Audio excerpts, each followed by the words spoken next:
ప్రభువు నామమునకు మహిమ కలుగునుగాక. ఈ పునరుద్ధాన దినమున మీకందరికీ వందనాలు తెలియచేస్తున్నాను. ఎలా ఉన్నారండి? అందరూ బాగున్నారా? ప్రతిరోజు మీ కొరకు మేము ప్రార్థన చేస్తున్నాం. మా కొరకు, మా పరిచర్యల కొరకు మీరు కూడా ప్రార్థించవలసిందిగా ప్రభువు పేరట మీకు తెలియచేస్తున్నాను.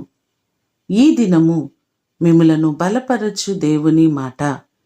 యెహోవా యందు నమ్మికయుంచువాడు సురక్షితముగా ఉండును.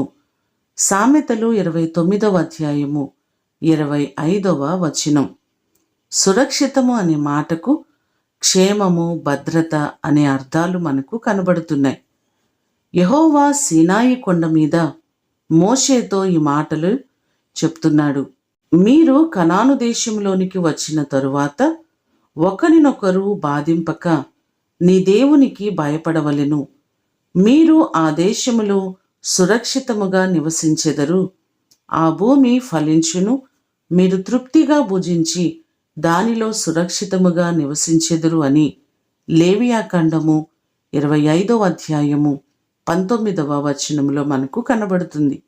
అలాగే సామెతలు 3వ అధ్యాయము 23వ వచనములో చూడగా, నీ మార్గమును నీవు సురక్షితముగా నడిచెదవు, నీ పాదము ఎప్పుడునూ తొట్రిల్లదు అనే మాటలు కనబడుతున్నాయి.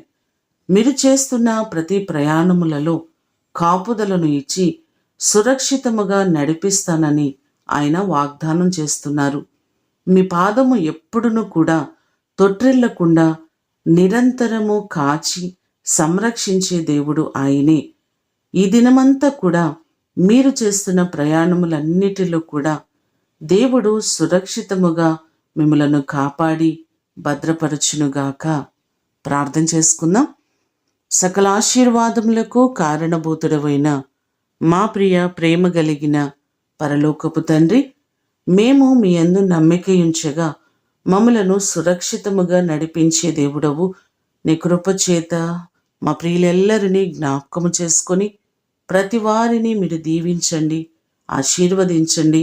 వారికి మీరు సురక్షితమైన విధానమును మీరు కలుగు చేయండి. ఎంతోమంది ఈ దినము ప్రయాణాలు చేస్తుండగా వారి ప్రయాణములన్నిటిలో క్షేమముగా మీరు కాపాడండి. ప్రతి కుటుంబాన్ని మీరు దీవించండి ప్రభువా. దైవజనులను, వారి కుటుంబాలను, వారి పరిచర్యలను మీరు ఆశీర్వదించండి. దైవజనాంగం అంతటిని నీ కృపచేత వారికి మీరు క్షేమాన్ని ఇవ్వండి. ఎంతోమంది ప్రయాణాలు చేస్తున్నారు, వారిని సురక్షితముగా మీరు నడిపించండి.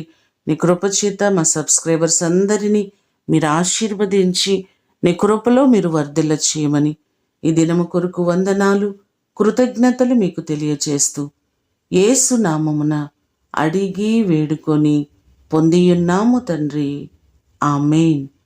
దేవుడు మిమ్ములను దీవించునుగాక.